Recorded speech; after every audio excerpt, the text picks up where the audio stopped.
Well, good morning, good people. Mark Holmes here, of course, with Michael Anthony Fitness. And as always, I want to say thank you all for watching, commenting, subscribing, and being part of the Jobu Sports Report. Without you guys, as well as you ladies, you know that this literally does not work. You know, poor people got to work. Actually, no. Actually, I need Michael, and Mike's got some time today to put up this big-ass fan, 72 inches. 72-inch fan in this living room.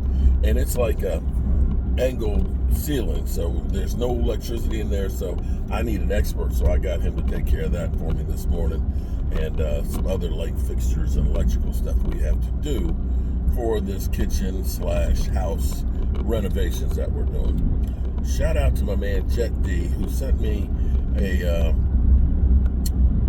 piece about Tony Pollard.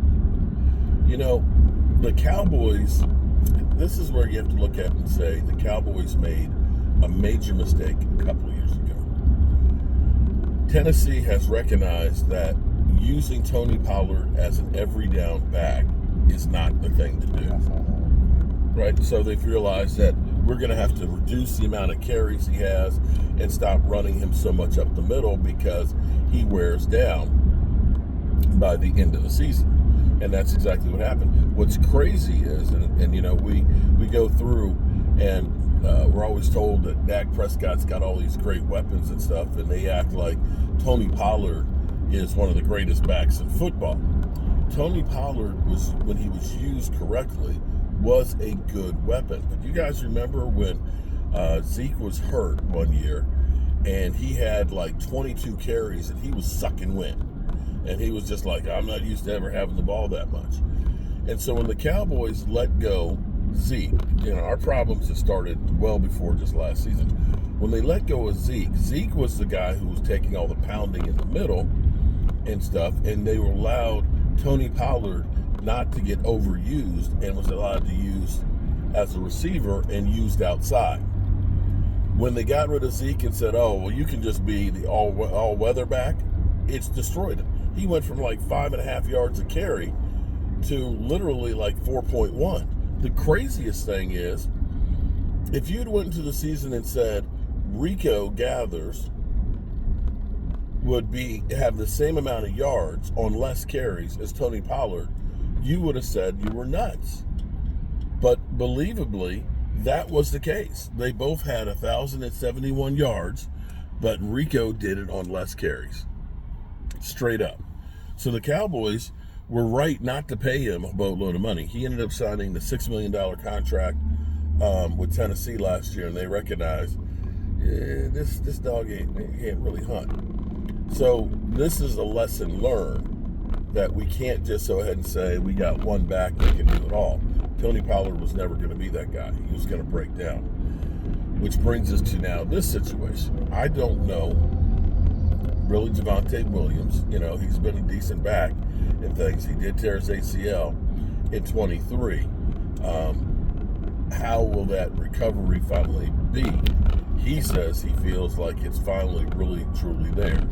Miles Sanders, you know, I think Miles Sanders is in the category like now with like Tony Pollard, that his best years are behind him. I'm not sure he's going to make the roster. Jaden Blue, young and very, very fast. You know, I like that. There is still Nick Chubb out there, and now you're after some of my brethren, the YouTubers and things, started talking about, you know, Big Game James and J Tuck and DMV about Nick Chubb. It seems to have woken up everybody's eyes, so now you're seeing some of the insiders are now saying, yeah, Nick Chubb's out there. You can get Nick Chubb. The problem with Nick Chubb, of course, is he tore his MCL, ACL in 23. And while he was coming back, he broke his foot. So he has those injuries in recent history. But if you're talking about a role-playing back, he could be your Zeke Elliott type, pound the ball in the middle guy. And then you might be able to use your Jaden Blue as your receiving threat. Because when the Cowboys were doing well, doing those 12-5 seasons, you ended up having it. Tony Pollard had about 800 yards. Zeke Elliott would get right around 1,000 yards, and collectively you would rush for about 2,000 yards. which was good enough. It's not the same as Saquon getting 2,000 yards. He was literally lightning in a bottle. But that was more credible than what we had this past year. This past year was atrocious. Wouldn't you agree? Yeah. People, if you do not recognize how big Saquon was for the Eagles, as big as he was for the Eagles, the opposite is true, yin and yang. The fact that we were rushing like 61 yards a game the first half of the season, it's the exact opposite of when you get 150, 200 yards from a back. You can't win with doing that. And so the Cowboys have to do better with that. One of the things that may end up helping them on that is, have you seen how big our offensive linemen are getting? Even Tyler Guyton has put on some muscle. He's beginning to get his man bod right now. He looks ferocious. I don't know if he can block, but when he gets off the bus, you look at him and say, damn, that guy's big. And Tyler Booker, damn, he looked like Andre the Giant size out there. He's huge. So hopefully these guys are going to be able to push open some holes. And we know Terrence Steele is a better run blocker than pass blocker, so that should help him as well. Now, I can't guarantee that we're going to do anything, but I'll say we are definitely going in the right direction. The Jalen Ramsey situation, we're getting closer and closer to June 1st. And, of course, on June 1st is when teams when they release players, they can switch some of the money over the second year. So it's a little easier to cut players. You're going to have players that are cut to save cap space. Now, Jalen Ramsey, of course, they're talking about wanting to trade him.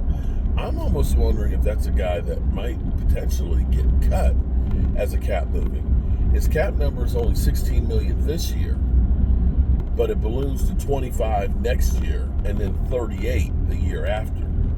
And so teams might be doing like the same thing we heard with Cooper Kupp. You know, the Rams were looking for like a number 2 for Cooper Kupp, and they ended up having to release him because nobody ended up making a trade for him. They said, we'll just wait it out. And that's exactly what happened. So there's that. Other than that, there ain't too much else going on. It's Memorial Weekend, and I missed my turn, so I'm taking the longer route to get here. Other than that, it's kind of quiet in Cowboy land. Nick Chubb, could the Cowboys be interested? Jalen Ramsey. The only thing I will say different about the Jalen Ramsey is technically, one of the sports writers said the Cowboys have interest in him, which is different than when somebody comes out and says the Cowboys should make this move, or, you know, trade proposals.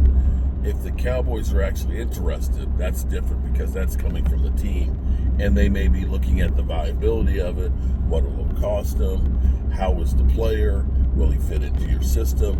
And Jalen Ramsey, surprisingly, great cover guy, but is also good at rushing the passer and run stopping. His grades are actually better at run stopping and pass rushing.